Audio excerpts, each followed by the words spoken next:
Hoje nós vamos falar sobre os animais invertebrados. Essa aula vai ter um caráter que vai tratar mais da forma evolutiva, né? Das filos mais simples às filos mais complexas.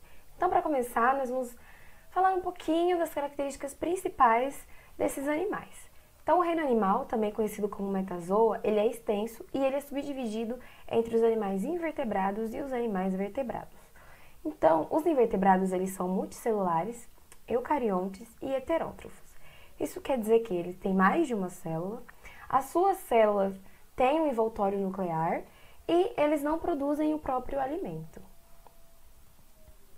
E eles formam um grupo muito grande que ele inclui todos os animais, com exceção dos vertebrados, lógico, e eles não vão apresentar coluna vertebral nem vértebras. São cerca de 97% das espécies animais conhecidas.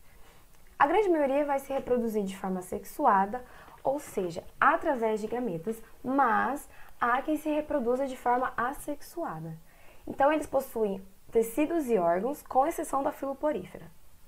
Também eles são encontrados nos ambientes terrestres, aquáticos, seja ele marinho ou de água doce, e além disso, alguns podem ser parasitas. Então, nessa primeira parte, falando dos invertebrados, nós vamos falar das primeiras 4 filos, que é a filoporífera, a filocnidária, a fila dos plateumintos e a filonemátoda. O reino animal, né, também conhecido como metazoa, ele é dividido, por exemplo, de 2 formas. Os parazoários, que são os animais que não possuem tecidos verdadeiros. E os eumetazoários, que são os animais que têm tecidos verdadeiros, né? Tecidos esses que originam órgãos. Somente a filoporífera está dentro dos parazoários. O restante das filos fazem parte dos eumetazoários. Então, começando do mais simples para o mais avançado, né, digamos assim, nós vamos falar da filoporífera. Como eu disse anteriormente, eles não possuem tecido verdadeiro, então eles não vão ter órgãos. Tem um alto poder de regeneração, porque ele tem células totipotentes, são células que vão dar uma assistência total, né, vão se reproduzir e vão formar tudo o que eles precisam. As esponjas são as principais representantes dessa fila e elas podem viver sozinhas em um substrato ou organizadas em colônias. E ela possui uma anatomia bem simples, né? Basicamente composta de parede, átrio, poros e ósculos. E elas têm 2 importantes células, que são os coanócitos e os amebócitos. E a sustentação dela é feita por espículas de calcário ou sílica. Então, aqui a gente tem basicamente a anatomia de uma esponja, né? Então, a água, ela vai entrar por onde, né? Pelos poros, vai passar pelo átrio e vai ser eliminada pelo ósculo, que é essa abertura aqui. Na parede, digamos assim, né, dessa esponja, a gente tem o porócito, que é onde vai entrar a água. A gente tem as espículas, que podem ser de calcário ou sílica, que são elas que vão ajudar na sustentação desse animal. A gente sabe que eles são invertebrados, mas todos eles vão ter alguma coisa, né, que vai sustentá-los, algo mais firme, digamos assim. E também na parede, né, na estrutura desse animal, nós vamos ter os amebócitos e os coanócitos, que são células importantes para a manutenção da vida deles. Então, os amebócitos, eles são células totipotentes, né, que ela tem diferentes funções, mas a função principal dela é produzir as espículas. O coanócito, ele também é bem importante porque ele possui o colarinho e o flagelo, né? Esse flagelo, ele vai balançar, se movimentar, e ele meio que vai criar um fluxo de água. Pode ser água para sair ou água para entrar. E sendo assim, o colarinho, essa estrutura, ela vai filtrar o que é importante para o animal. Então, ela vai filtrar partículas de alimentos e água.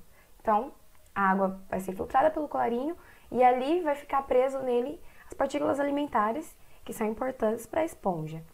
Mas também o flagelo dele, né, vai se balançar para tirar a água que está ali cheia de gás carbônico, ou também para entrar água rica em oxigênio. Aqui a gente pode ver as espículas de sustentação da esponja, que pode ser de sílica ou calcário. Dando continuidade, agora nós vamos falar da filo quinidária. Então, olha aí um avanço. Neste filo vai surgir o tecido verdadeiro. E eles possuem dois folhetos embrionários, que é a ectoderma e a endoderma. Os corais e as águas-vivas são os principais representantes e existe a alternância de geração entre medusas e pólipos. Isso quer dizer que as medusas são os animais de vida livre e os pólipos são os sésseis, que vão ficar em um substrato. Então, por exemplo, nessa geração eu vim medusa, ou seja, eu sou livre. Na minha próxima geração, meu filho, ele vai vir pólipo, ou seja, ele vai vir céssio no substrato. Assim como, se eu venho pólipo, a minha próxima geração vai vir medusa, ou seja, livre e natante. Então, também eles fazem digestão extracelular e intracelular. O sistema digestório é incompleto, então lá tem somente a boca e os tentáculos que serão utilizados, né, para capturar os seus alimentos. O que quer dizer essa digestão extra e intracelular? A boca do animal, né, vai estar lá aberta e aí vai entrar a água com as partículas alimentares. Aí já é uma parte de digestão extracelular. Só que as células da cavidade, né, digamos, da boca desse animal, ela também vai capturar essas partículas, vai formar um vacúolo ali em volta desse alimento e vai terminar de digerir. O que não servir mesmo, o que ela não quer, vai sair novamente pela boca. Como ela tem um sistema digestório incompleto, então entra e sai pela boca. E esse animal ele não vai se alimentar novamente enquanto ele não eliminar o que ele não precisa. E aí também a gente já viu um outro ponto. Ela tem a percepção de estímulos nervosos, ou seja, elas têm células espalhadas pelo corpo e permite que os seus impulsos sejam transmitidos em toda direção.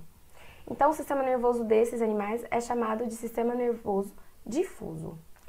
Os quinidócitos são células responsáveis pela defesa, que são células urticantes que queimam, e também para a captação de presa, já que os mesmos apresentam toxinas.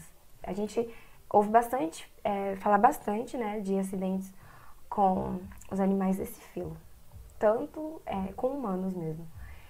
E como eu disse, mesmo sendo invertebrados, esses animais eles vão possuir alguma forma de sustentação. Então, na filoquinidária, eles possuem a mesogleia, que é um muco gelatinoso que vai atuar na sustentação desses animais.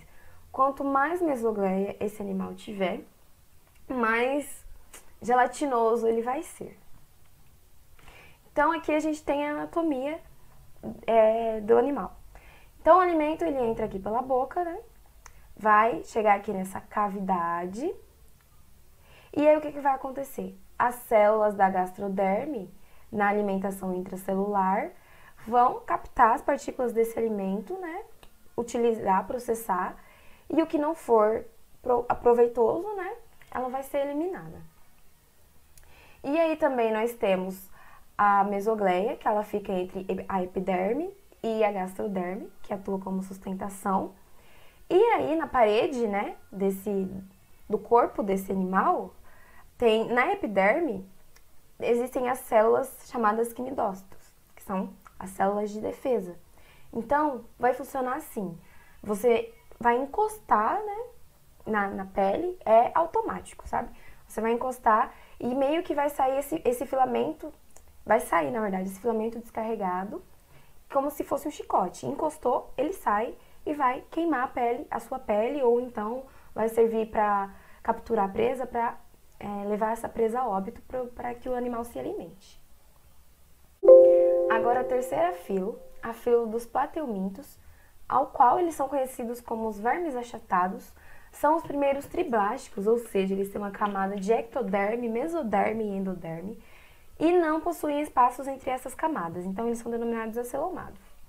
São encontrados na vida livre e vida parasitária. Na vida livre a gente tem o exemplo da planária, e na vida parasitária a gente tem o exemplo da tênia.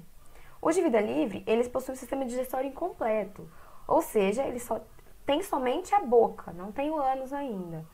E os parasitos sequer têm sistema digestório. Muitos deles apenas absorvem os nutrientes. Então, como esse animal, né, que não tem o sistema digestório completo, vai fazer para excretar tudo que ele precisa, né? Então, nos plateumintos, nós vamos ver que existem os protonefrídeos, que são túbulos que têm células terminais.